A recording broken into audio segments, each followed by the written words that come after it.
monitoring kadar kebakaran asap sangat guna untuk tempat-tempat yang cenderung mudah terbakar ataupun area atau ruangan yang khusus sebagai area yang bebas asap rokok.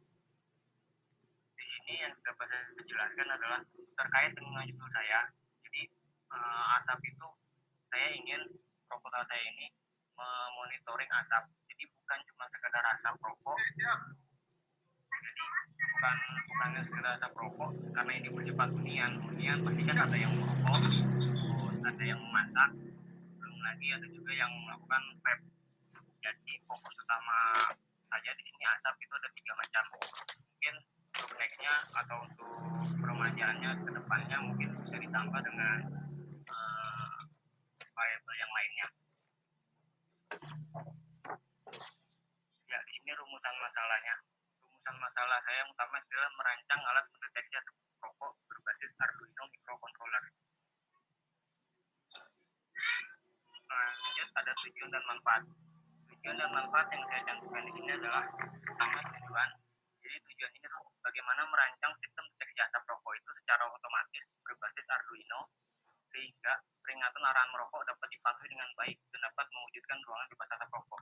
Seperti yang saya jabarkan di sebelumnya di awal bahwa meskipun gedung sudah menetapkan aturan untuk dilarang merokok di seluruh wilayah tipe presiden, tetap saja masih ada penghuni atau tamu dari penghuni tersebut yang masih merokok di sebarang tempat. Gitu. Nah, untuk manfaatnya, yang pertama membantu mempermudah petugas keamanan dan penanggung jawab gedung dalam memantau asap rokok secara otomatis. Yang kedua, perokok aktif lebih menghargai peringatan larangan rokok sehingga gedung bebas asap rokok dapat terwujud dengan baik. Di sini saya jabarkan dulu sedikit mengenai asap rokok. Rokok itu adalah campuran dari tembakau, cengkeh, dan bahan lainnya yang dibungkus oleh kertas. Kandungan zat-zat yang ada pada rokok terdiri dari nikotin, karbon monoksida atau CO yang bersifat karsinogenik dan radikal bebas seperti radikal nitric oxide dan sebagainya. Ini di sini saya jabarkan penampakan rokok yang racun yang terkandung dalam rokok. Dan ini kan cukup banyak juga untuk racun-racun dari rokok tersebut. Selain membayangkan yang perokok aktif juga membayangkan orang-orang lain yang di sekitarnya. Berikutnya ada Arduino Uno R3. Di sini yang saya pakai adalah Arduino Uno R3, yaitu microcontroller yang mudah digunakan karena menggunakan bahasa pemrograman fisik, yaitu bahasa C. Arduino ini memiliki prosesor yang besar dan memori yang dapat menampung cukup banyak dan merupakan sebuah papan modul microcontroller Amiga 328. Analisis sistem berjalan. Sistem berjalan di chip presiden pertama ini masih manual dan belum berjalan dengan baik sehingga terciptanya alat deteksi asap pembaruan dari himbauan manual sebelumnya. Nah, maaf saya jelaskan, analisis sistem berjalan di sini tuh karena itu model gedung bertingkat. Jadi dalam gedung bertingkat itu sebenarnya ada sistem tersendiri untuk monitoring asap, akan tetapi kita tidak tahu apakah itu benar asap rokok atau asap apapun gitu loh.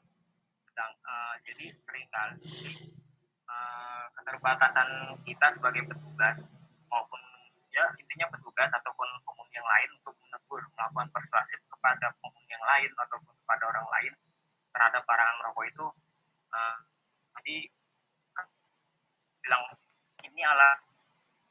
ini sistem bermasalah gitu. Misalkan kita nggak tahu apakah benar alarm yang mau dijual alarm itu beneran rokok atau bukan.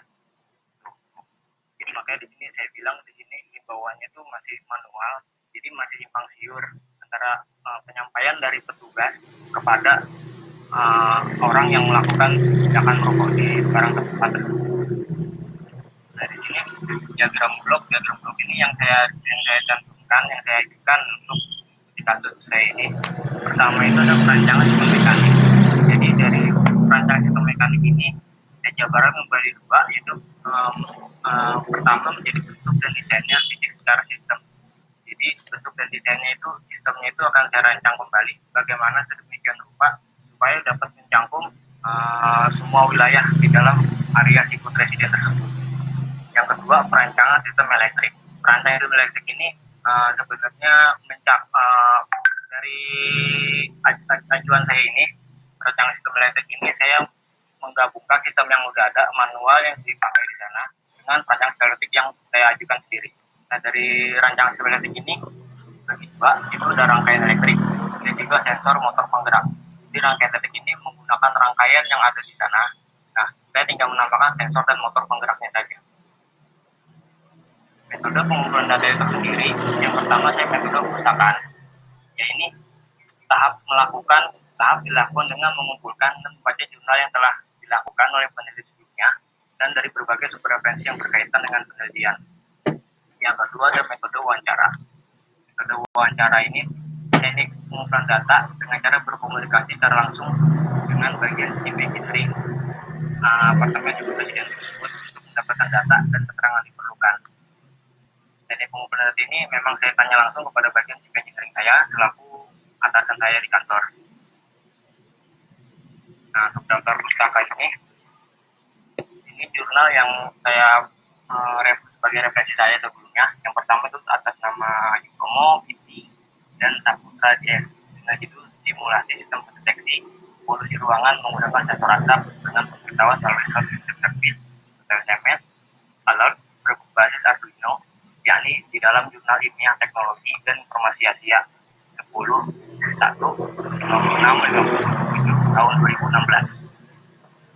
Yang kedua, Tri Mandarani dan Reza Aryani tahun 2016 dengan judul Perancangan Sistem Deteksi Asap Rokok menggunakan layanan Short Message Service atau SMS alert berbasis Arduino Technoid Format nomor 2 Oktober 2016. Ya, sekian yang dapat saya presentasikan.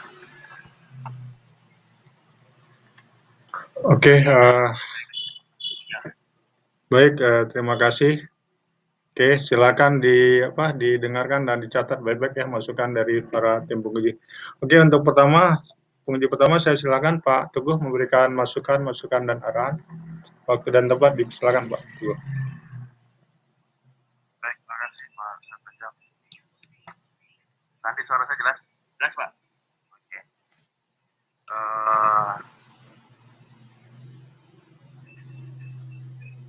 Mau bikin alat kancang bangun alat deteksi asap berbasis mikrokontroler.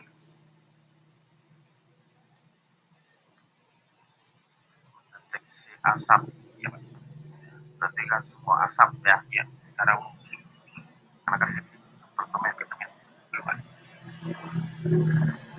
Oke, di latar belakang masalahmu seharusnya sudah lebih jelas, tegas bahwa pentingnya asap itu perlu dideteksi.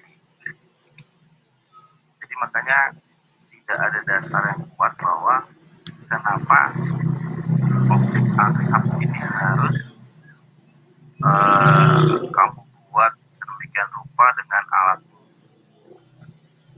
Sama seperti yang tadi yang sudah juga latar belakangnya tidak ada yang kuat gitu. Seperti yang saya jelaskan tadi sebelumnya. Sama si siapa tadi Supri juga.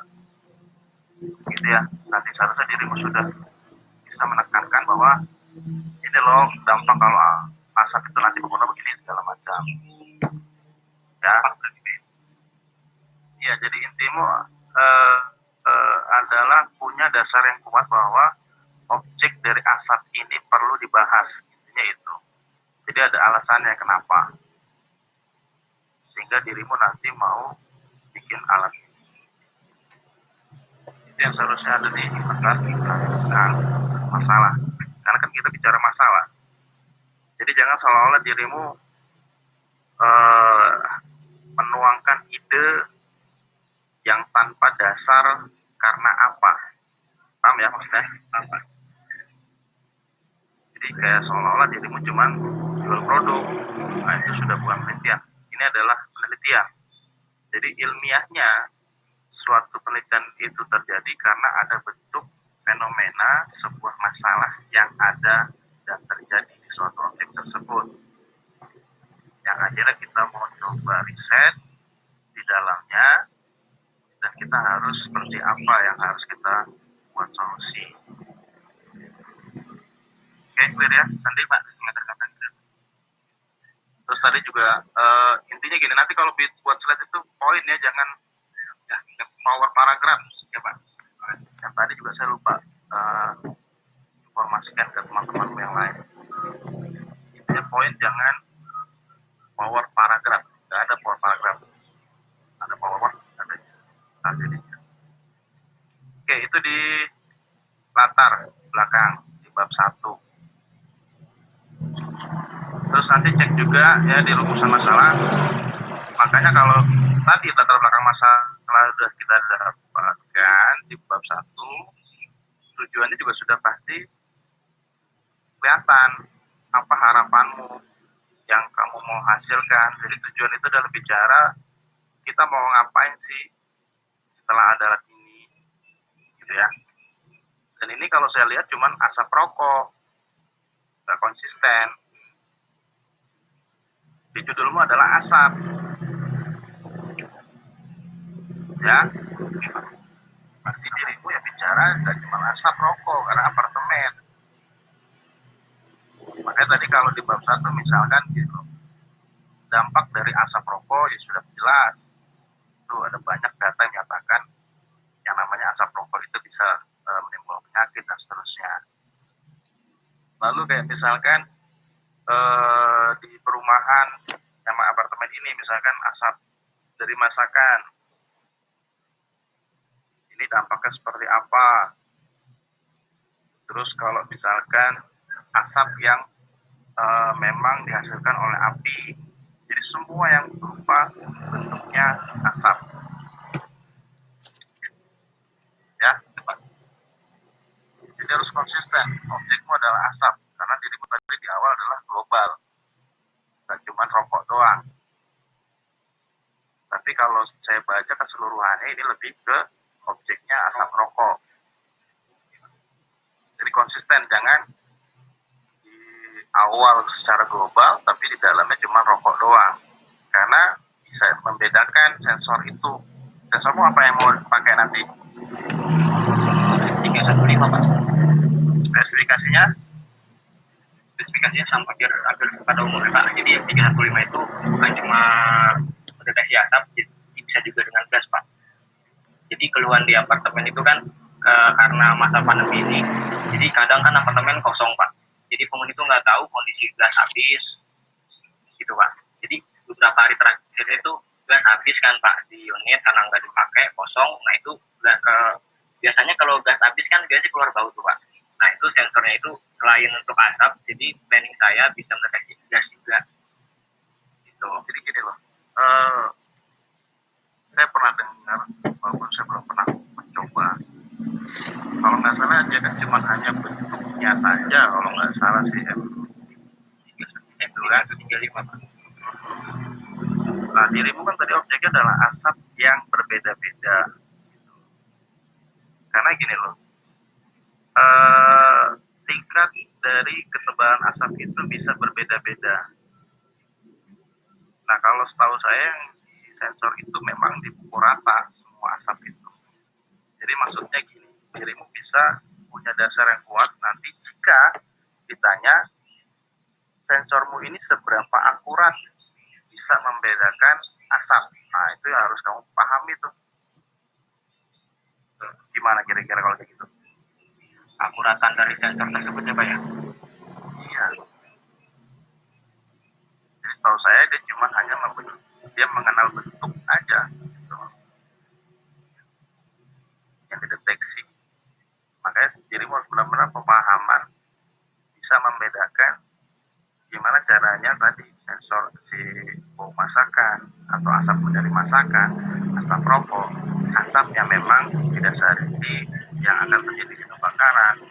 Itu beda-beda karena sifat dari suhu yang dihasilkan oleh asap itu berbeda-beda. Itu enggak? Ya, betul Pak. Apa dirimu nggak sampai situ mendalami tentang asap? Yang saya jabarkan di sini memang baru sampai situ Pak. Nah, nanti dirimu coba cari lagi gimana caranya tadi sensor itu bisa membedakan jenis-jenis asap khususnya di apartemen yang menimbulkan asap. Oke, siapa? Lalu ini maksudnya apa? Yang di mana Pak? Ya punyamu yang di mana? Yang otomatis. Jadi sebenarnya di gedung itu kan sudah ada sistem tersendiri Pak. Jadi sistem tersendiri itu kita nggak tahu. Jadi karena sistem gedung itu kan kalau ada asap itu memicu alarm Pak. Sedangkan alarm di sana itu kan hanya menentukan lokasi, bukan sumbernya, gitu Pak. Di lokasi di lantai 2 kamar sekian. Itu yang otomatis maksudnya? Ya, enggak, itu sistem yang ada di gedung Pak. Nah, ya sekarang otomatisme gimana? Kalau otomatis saya, jadi dikombin dengan sistem yang ada di gedung otomatis saya itu nanti tampilannya akan muncul di desktop Pak. Desktop samping sistem itu menunjukkan selain di kamar lokasinya di mana, sumbernya nanti ada di mana, gitu. Itu yang otomatis. Iya Pak. Jadi pahami lagi nanti, kan ada banyak penelitian tentang itu ya. Iya Pak. Tentang asap ini udah banyak dari 2012 berada. Nah, dirimu pahami dengan penelitian-penelitian sebelumnya, kira-kira yang bisa dikembangkan dari yang sebelumnya itu untuk kamu terapkan di apartemen ini itu seperti apa? Paham maksudnya ya? Ya paham Pak. Contoh kayak misalkan gini loh, otomatis itu nggak cuma sekedar informasi bahwa ini di sini titiknya di sini, nggak cuma kayak gitu. Otomatis itu ya bisa meminimalkan sebelum kita ke TKP tapi sudah ada tindaknya dari sistem, kayak misalkan bisa mengurai asap tersebut, atau misalkan nanti kalau asapnya itu terdeteksi adalah asap yang bisa memicu kebakaran, secara otomatis terintegrasi sama keamanan di gedung itu dengan menyalakan air yang sudah ada. Mereka pakai sensor elektrik kalau nggak salah, tapi itulah berdasarkan suhu dia menyala. Nah, terus habis itu yakin dirimu pahami itu? Nah, kenapa dirimu nggak ada di sini? Di sini saya poin utamanya kan hanya monitoringnya Pak. Jadi maksud tujuan saya tuh di sini saya mengajukan monitoringnya. Nanti jika di sini sudah clear, dikombin dengan sistem yang ada di gedung, gitu Pak. Iya, jadi bukan otomatis namanya. Kalau otomatis itu adalah semua pekerjaan itu bisa dilakukan secara otomatis. Maksudnya tanpa kita mau eksekusi, otomatis sistem sudah mengeksekusinya. Paham ya? Itu yang dikatakan otomatis. Jadi logikanya bukan otomatis, itu cuma berdasarkan deteksi, notif, kasih tahu. Nah, itu bukan otomatis, itu hanya sekedar informasi. Bisa dibedakan. Karena dirimu kalau saya baca, ya mengotomatiskan gitu loh. Nah, apa yang diotomatiskan? Sensor tersebut, ya otomatis sama sensor itu akan mendeteksi. Tapi setelah deteksi, apa yang diotomatis? Apakah nanti ada asap? Apakah nanti ada yang tadi saya sebutkan? Gitu loh maksudnya. Paham ya? Paham Pak. Jadi jangan sampai dirimu terjebak dengan kata otomatis. Pahami apa itu yang namanya otomatis ke alat. Oke, nanti dirimu pakai apa nih, flowchart ya? Ya, saya pakai flowchart. Bab 3-mu ada nggak rancangannya? Saya masih ada di Word Pak, belum saya pindah ke PowerPoint. Jadi secara umum, jadi di awal itu pengumpulan data. Jadi saya ngumpulin data yang udah ada di sana itu selama kurang lebih saya kerja di sana hampir 2 tahun. Jadi saya udah punya beberapa datanya yang saya sendirilah, paling enggak yang saya sendiri lakukan gitu. Terus dari sana tuh saya ke studi literatur, lihat jurnal sebelumnya. Dari situ saya baru merancang alat, penerapan alat, lalu pengujian. Ini yang banyak kita tidak pahami ya, di bab 3 ini banyak kita tidak pahami. Intinya gini loh, tahap-tahap step bagaimana penelitian itu bisa selesai, dari apa sampai apa. Itu dulu. Oke? Jadi metodologi penelitian atau metode penelitian itu adalah step by step kita menyelesaikan suatu masalah tadi, problem statementnya apa, nah kita langkahnya seperti apa. Makanya kan di bab 3 itu bicara metode penelitian, kita bicara analisa permasalahan, kita bicara analisa kebutuhan, terus bagaimana kita analisa prosesnya, dan seterusnya. Jadi nggak cuman tiba-tiba kalau saya baca di bab 3 langsung merancang perangkat keras. Paham ya? Ya, Pak. Jadi seharusnya dirimu menjelaskan dulu skema yang terjadi di sana seperti apa.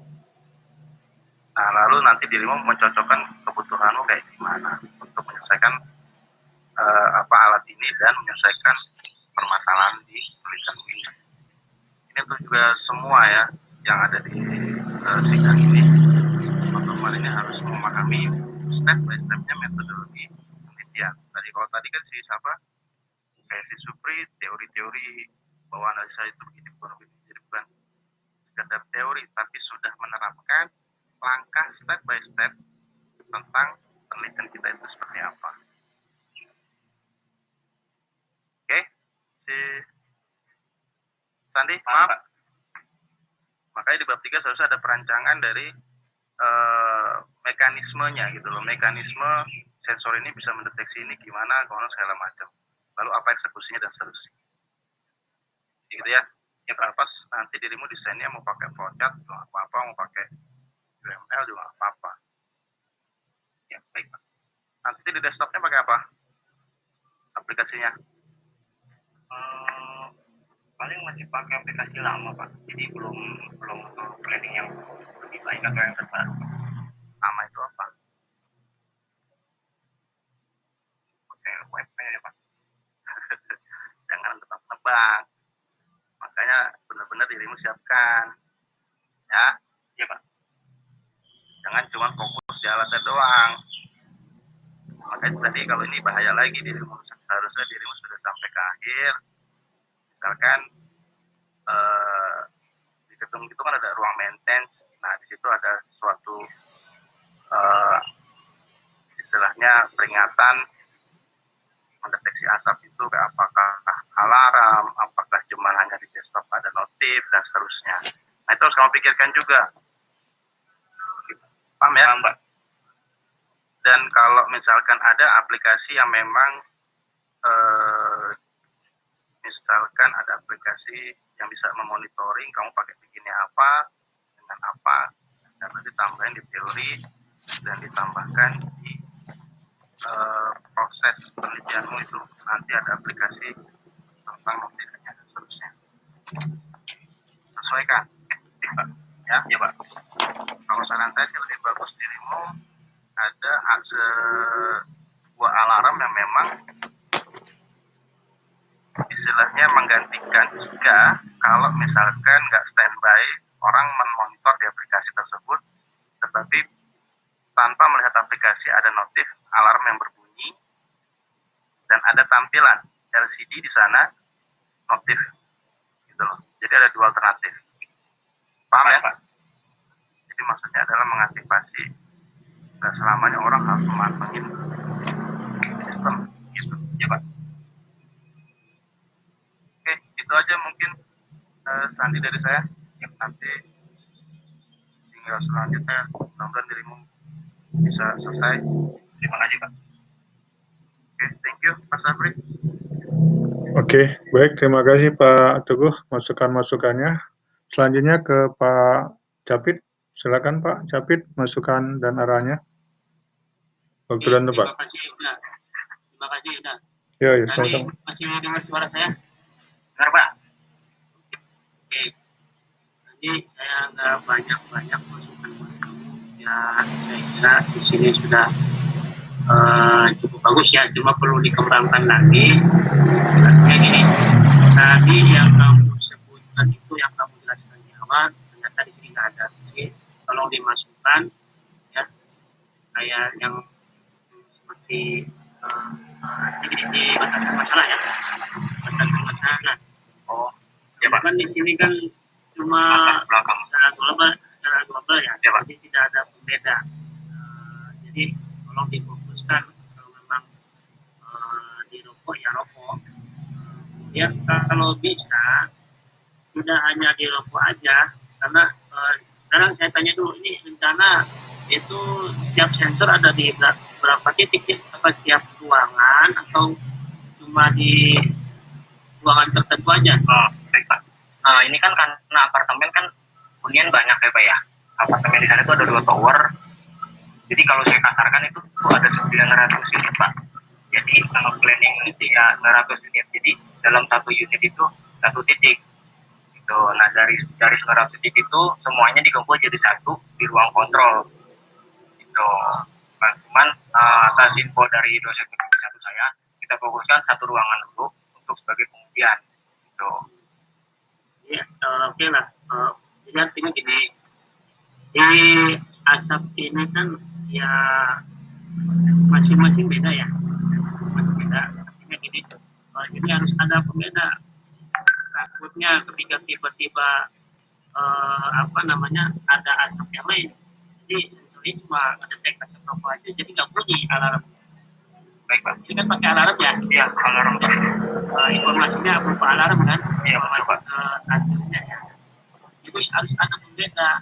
Bisa nggak di sistem diatur kalau misalkan memang ini asap rokok ya asap rokok, kalau misalkan asap yang lain takutnya kan ada anak kecil bakar-bakaran, nah itu kan lebih bahaya lagi tahu-tahu kebakaran atau gimana gitu kan ya.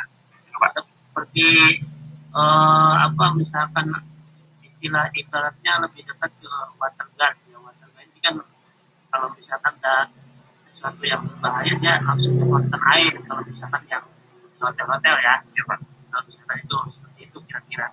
Jadi sensor ini kamu yang kamu buat ini kalau bisa ya inilah bisa membedakan ya itu tadi seperti yang Pak bilang, memang ketebalan asap kan berbeda-beda awannya. Kalau misalnya cuma asap rokok doang ya yang lain berarti nggak terdetek, tidak bunyi arah. Kalau memang karena asap semua asap itu nggak kalau buat pernapasan kan mengganggu juga ya kan ya enggak. Nah jadi seperti itu, dari samping asap yang lainnya ya paling tidak bisa mendeteksi lah ada pembeda karena supaya penelitian kamu ini benar-benar beda gitu, tidak seperti yang lain kan. Memang penelitian kamu ini sudah banyak ya, tidak hanya kamu aja tentang banyak lah, nantinya kamu lebih sedikit dulu lah dibanding yang lain. Itu masukan saya. Kemudian yang kedua hanya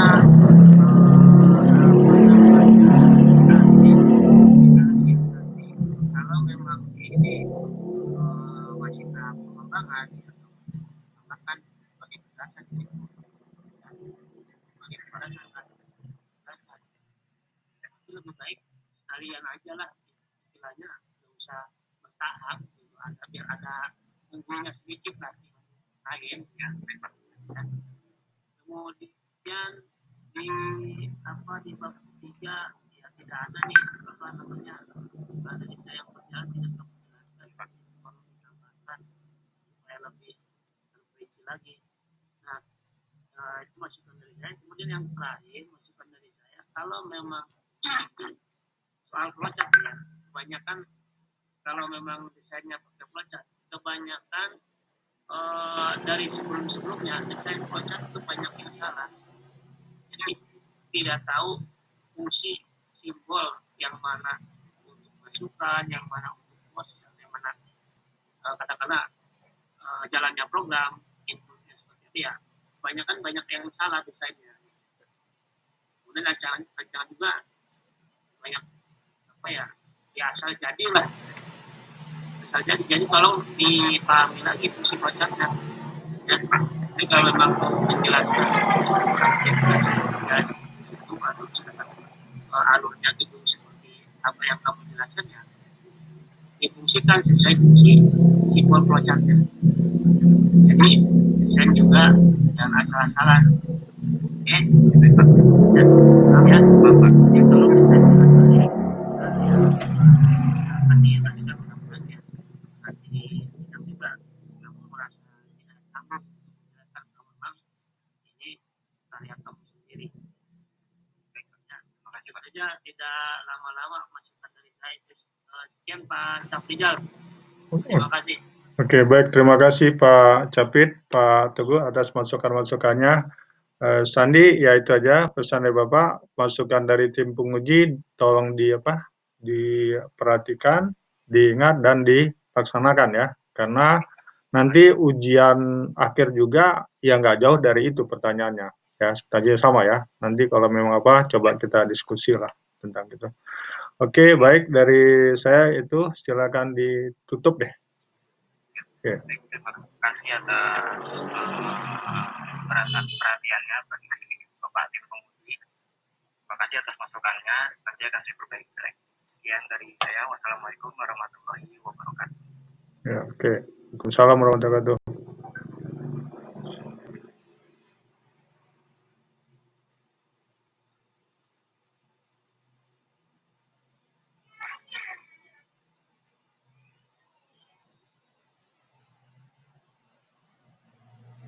Lagi nih namanya. Si Rama ya, Pak. Ini siapa nih? Saya live ya, Pak Capit. Ya, kenapa? Ini hostnya gimana nih? Ya, hostnya pindahin ke saya aja nggak apa-apa. Pindahin ya. Rama Fikri, Pak Abdul. Rama, Pak Abdul dikontak suruh join. Ya, Pak. Sebentar.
Ya, Pak.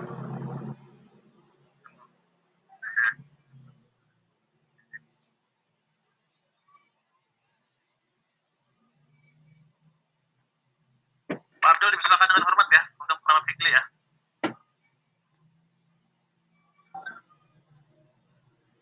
Pak Abdulnya belum sempat.